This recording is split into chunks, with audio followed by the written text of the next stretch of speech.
Miniature Market has thousands of board games at discounted prices. Click the direct link below to see all of those discounted games. Feeling stressed? Worn out? Burned out? Who isn't in 2025? Am I right?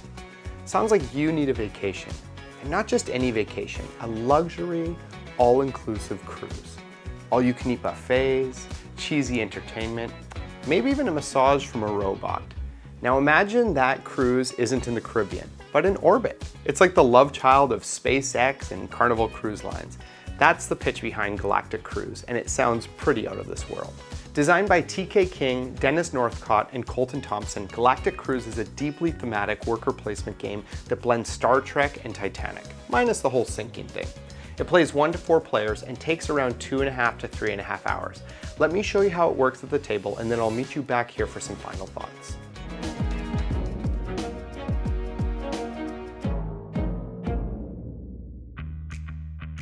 In Galactic Cruise, you take on the role of a supervisor in this groundbreaking company that is offering extended stay space vacations. With the knowledge that the current CEO will be stepping down and that the board of directors is looking for a suitable replacement, players will compete to earn the most victory points and be installed as the new leader of this glorious company.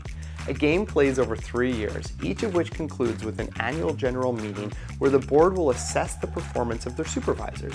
After the third and final AGM, endgame scoring occurs and the new CEO is selected. Each turn consists of 3 steps. 1. Advance ships in space. 2. Take one of 3 main actions. And 3. Possibly fulfill a company goal. Most of the game happens during the action step, so let's start there. In step 2, you choose to either assign a worker, launch a ship, or call a meeting. Assigning a worker is your bread and butter. First, grab a worker from your break room and place it in an action space in the network where you don't already have one. You can either go to an empty spot or bump someone else's worker out. Then, take 2 actions, either the same one twice or 2 different ones, from the space you chose and its connected neighbors, linked by any player's development tokens. The available actions are: build a development. Pay its cost to move a development from your player board to the network or a tech card, increasing your resource storage capacity. Hire an expert worker. Pay a cost based on your board state to gain an upgraded worker. Purchase supplies. Pay 1 money for 2 resources and or 1 money for 2 ads. Acquire blueprints. Take 2 and place them beside your board. Build ship segments. Convert blueprints into actual ship parts by paying their cost. Acquire a new ship. Take a paired engine and cockpit from the board and collect the reward. Gain resources. Take any combination of 3 resources that are available in the storage silo. Refill storage silo. Discard an agenda card to replenish a resource. Gain 1 reputation and also 1 money per step moved. Draw agenda cards. Draw up to 2 agenda cards from the supply, or pay 1 reputation to draw from the discard. Refill agenda cards. Gain all uncovered bonuses in the agenda card display and then fill it with new cards. Schedule a cruise. Commit to a future cruise by assigning your consultant, then take a bonus on an upgrade token and flip it over. Advertise for a cruise. Spend ad tokens to lure guests onto your ships, earning money and reputation if the destinations match their color. Because what's a travel company without some uncomfortably forceful marketing? That's just a sampling. There are plenty of ways to build your engine and earn points. But if you don't assign a worker, you can still launch a ship. This still requires an available worker in your break room, but instead of placing them in the network, place them at the bottom of your launch elevator. This kicks off a 5-step countdown to launch. 5.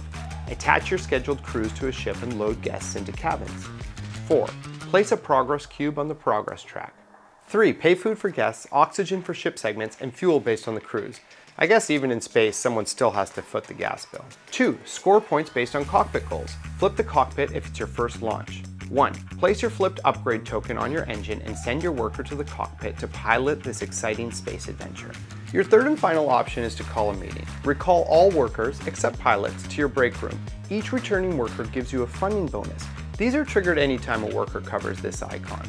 Finally, take a single action connected to one of your own developments. In step 3, check if you have met any of the company goals. If so, remove your cube from that column and place it on the progress track and move the company goal marker up. Now that we know how ships get into space, I'll circle back to step 1. If you have any ships in orbit, advance each of them 1 step. It will hit one of these 3 possible stops. Destinations. These let you deliver an upgrade token to your board for a permanent ability. Then spend ads to send guests on an excursion, scoring you 3 to 6 points per guest. A day in space. Here guests will enjoy the attractions on your cruise ship, like space yoga or a holographic karaoke night where no one hits the right notes. Gain benefits from this chart based on your matching guests and segment colors. Returning to Earth. All good things must come to an end, including this holiday.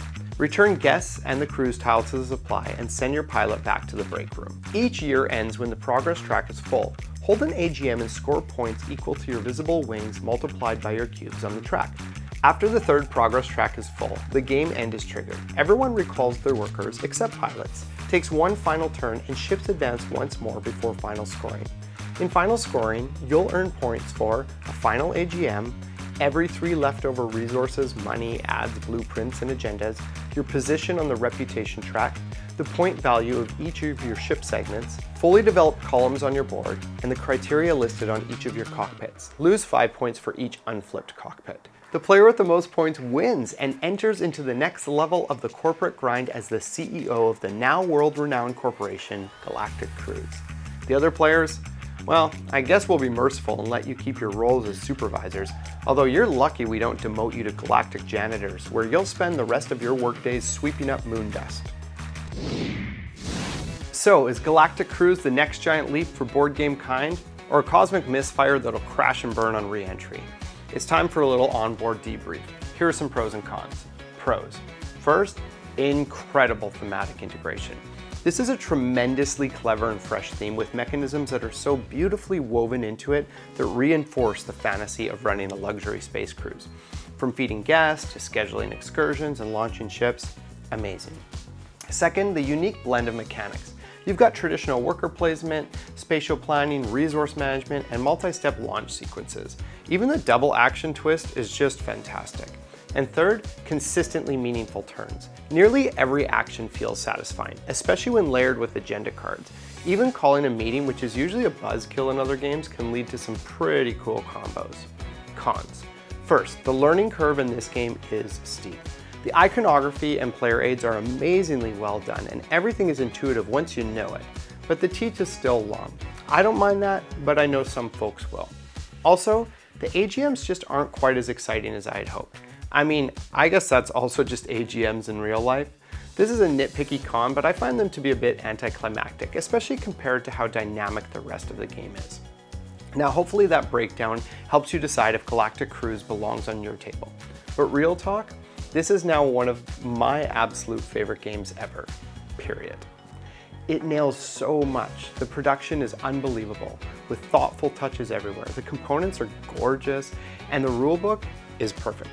I harp on bad rulebooks quite a bit, but this one is literally flawless. I can't wait to get my hands on the expansions. All I can say right now is, wow. That's me though, and your collection is yours to curate. I would recommend this game if you're into Vital Lacerda games, especially on Mars, or titles like Anachrony, Tricurion, or even Civolution. Basically, if you like fairly heavy Euro games with a rich theme, don't think twice about getting a copy of this game. It is amazing. On the other hand, if you prefer quicker, lighter games, or if space tourism just screams dystopian capitalism in a glittery jumpsuit, maybe steer your ship elsewhere. I'm Ryan, and I'm so glad you joined me on this cosmic journey. Feel free to track me down on social media. I'd love to connect and talk games with you. Now, to unwind, I'm going to go binge watch Star Trek The Next Generation and reimagine every ship scene with an onboard jacuzzi, meditation rooms, and even a Celine Dion tribute artist belting out "My Heart Will Go On" over the intercom at every destination.